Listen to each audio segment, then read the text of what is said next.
सभी भैया बहनों का स्वागत अभिनंदन। भैया बहनों, पिछले क्लास में हमने समीकरण को हल करना सीखा था।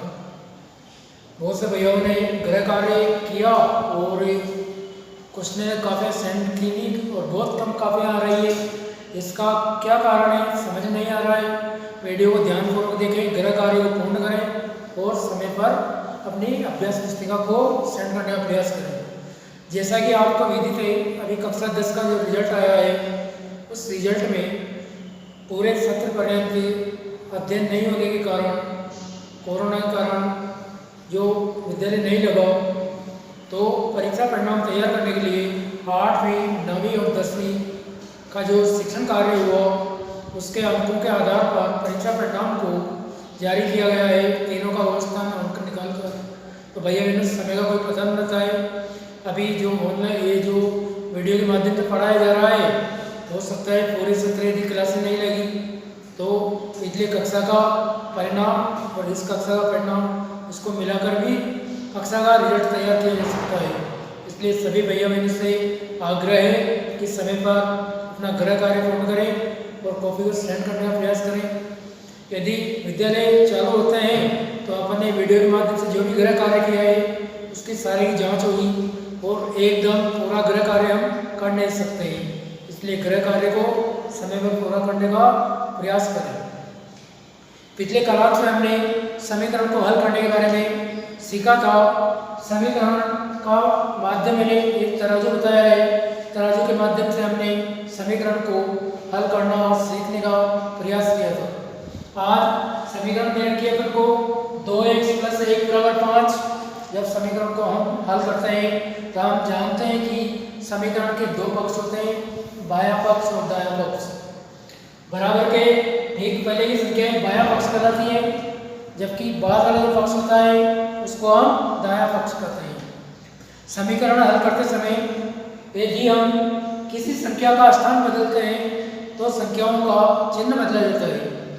यदि धन का चिन्ह है तो ऋण का करेंगे और ऋण का चिन्ह है तो धन का करेंगे। तो भैया बहनों सब जानते हैं कि समीकरण में कितने पक्ष होते हैं। समीकरण में दो पक्ष होते हैं, बायां पक्ष और दायां पक्ष। बाएं पक्ष में बीजीय व्यंजकों को लिखा जाता है, जबकि दाहिने पक्ष में गणितीय संख्याओं को लिखा जाता है। और यदि समीकरण में संख्याएं अव्यवस्थित है तो उनको व्यवस्थित किया जाता है। व्यवस्थित करने के लिए बराबर का जो चिन्ह है इससे किसी संख्या का स्थान बदला जाता है तो धन को ऋण और ऋण को धन करते हैं। इतना हमें ध्यान रखना है। यहाँ पर समीकरण को हल करेंगे तो लिखना है पक्षांतरण करने पर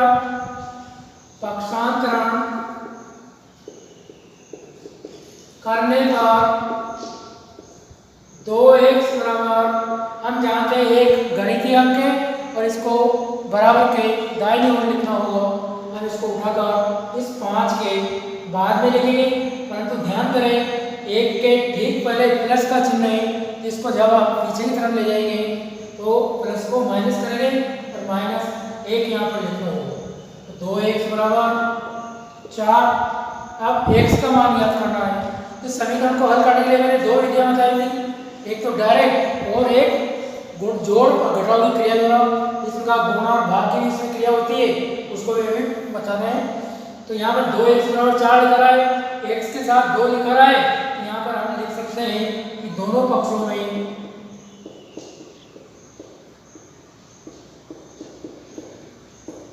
दो का भाग देने पर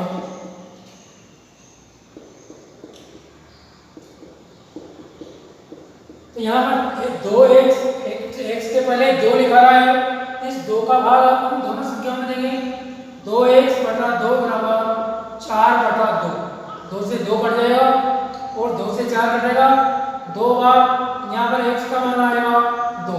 यदि ये तरीका आपको समझ नहीं आता है तो दूसरा तरीका है, यहाँ पर लिखा हुआ है 2x = 4।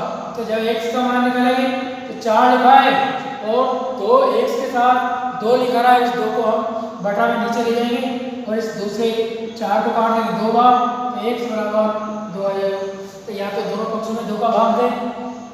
भाग देने का मतलब बीजीय व्यंजक का ठीक पहले की संख्या रखिए, उसका इसका भाग देते हैं। और यदि ये तरीका अपने समझ में नहीं आता है तो उसका दूसरा तरीका है x 2x बराबर 4 लेकर आए, x लिखेंगे और बीजे व्यंजक के साथ जो गणितीय अंक दिया हुआ है उसको हम बटा में नीचे ले जाएंगे, संख्याओं को काटेंगे और इस प्रकार इसका मान प्राप्त होगा। अगला सवाल है p बटा 3 बराबर 5। अब भैया इसको हम हल करेंगे। यहाँ पर जैसे भाग देने का लिखा है तो इसको हम दोनों विधि से हल कर सकते हैं। 3 विधियां हैं इसकी हल करने के लिए। सबसे पहली विधि है दी हुई संख्या में जिसके बटा नहीं है उसके बटा 1 लिख लें, जिसके बटा नहीं है उसके बटा अपन को 1 लिखना है। 1 लिखने के बाद वो संख्याएं दे रखी है इनका लघुत्तम लेंगे, 3 और 1 का लघुत्तम 3 आएगा। अब 3 का भाग अपन 3 में दे रहे हैं, 3 का भाग 3 में कितनी बार जाएगा? 3 का भाग 3 में 1 बार जाएगा। 3 का भाग अपने 3 में 1 बार दिया और 1 से p को गुणा करें p आएगा बराबर यहाँ पर 1 का भाग 3 में 3 बार गुणा ऊपर की संख्या लिख देंगे, यहाँ आएगा p बराबर 3 गुणा 5 और p बराबर इसका मान आ जाएगा अंतर। ये इसका अंतर, ये पहली विधि है। अब इसके बाद दूसरी विधि है या p बटा 3 बराबर 5। यहाँ पर जो सवाल दिया था अभी 2x बराबर 4 लिखा हुआ था, x के पहले 2 लिखा रहा था तो आपने दोनों पक्षों में 2 का भाग दिया जब एक बीजे व्यंजक के साथ लिखा रहा था। परंतु कभी कभार जब इस प्रकार बटा में दे दिया जाता है तो आप बटा के सवालों को हल करने के लिए बटा में जो दिया हुआ है 3, इससे दोनों पक्षों को हम गुणा कर लेते हैं। तो दोनों पक्षों को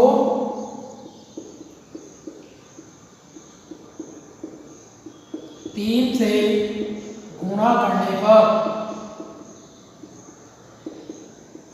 तो p बटा 3 गुणा 3 बराबर 5 गुणा 3। देखो 3 से 3 कट जाएगा एक बार, अब गुणा कर लेंगे p बराबर 5 3 15। तो पहली विधि कौन सी? बटा 1 लिखकर लघुत्तम लेकर हल करना। दूसरी विधि बटा में संख्या दे रखी है तो इस बटा वाली संख्या से दोनों पक्षों को गुणा करके। अब तीसरी विधि एक और बताता हूँ, समझने का प्रयास करेंगे, अपने जो समझ में आता है उस विधि का हम प्रयोग करें तो सवाल को हल करेंगे। यहाँ लिखा p बटा 3 बराबर 5 दिया हुआ है तो 5 के बटा हम 1 लिख लेंगे। 1 लिखने के बाद ये संख्या दे रखी है, यहाँ पर लिखते हैं हम वज्र गुणन करने पर। वज्र गुणन का मतलब होता है क्रॉस गुणा करना। तो 5 को करेंगे हम 5 गुणा 1 बराबर p गुणा 1, 5 में ये क्रॉस गुणा है, p से 1 को गुणा करेंगे तो 3 से 5 को गुणा करेंगे तो 5 गुणा 3 और p बराबर हो जाओ 15। तो भैया हमने यहाँ पर सवाल को हल करने के लिए 3 विधियाँ बताई है, अपन को जो विधि अच्छी लगती है उसी सवाल को हल करना है। अगला सवाल है 2x माइनस 1 बराबर 3। पक्षांतरण करने पर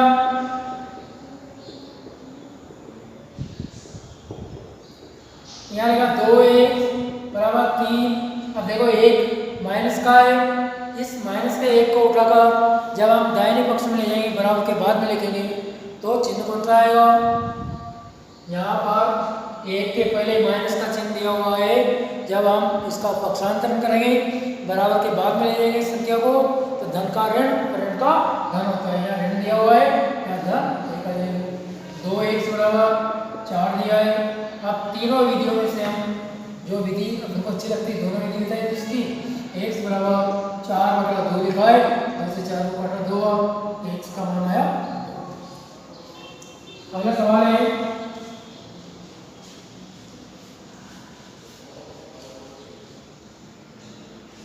2x प्लस 3 बराबर 15।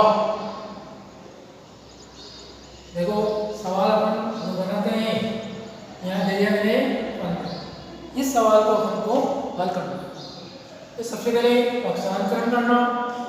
पक्षांतरण करने पर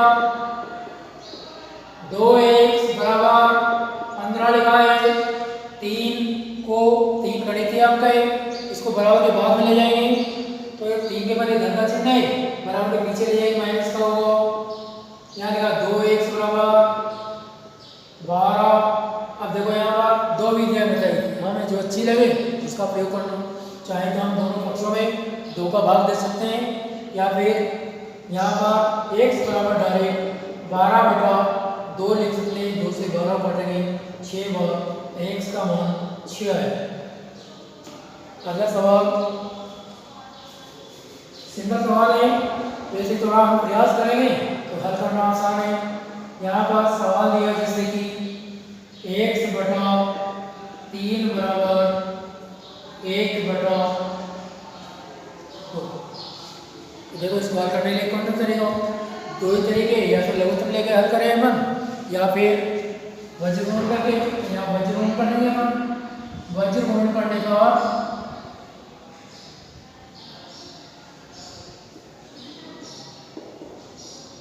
x गुणा 2 बराबर 1 गुणा 3।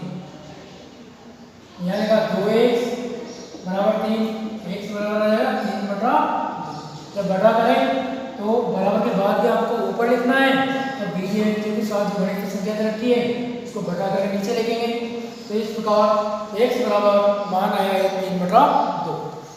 तो भैया बहनों आज के जो सवाल थे हमने सीखने का प्रयास किया है। होमवर्क में ये सवाल दिया जा रहा है, गृह कार्य पूर्ण करके कॉपी सेंड करना है तुमको।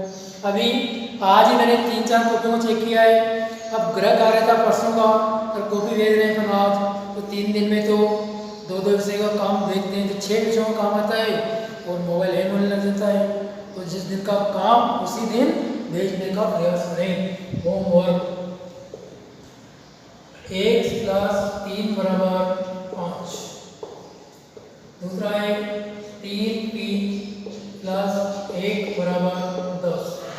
तीसरा सवाल 2x बराबर 6। चौथा सवाल है x/4 बराबर 1। ये होमवर्क में 4 सवाल है, गृह कार्य को पूर्ण करें। धन्यवाद।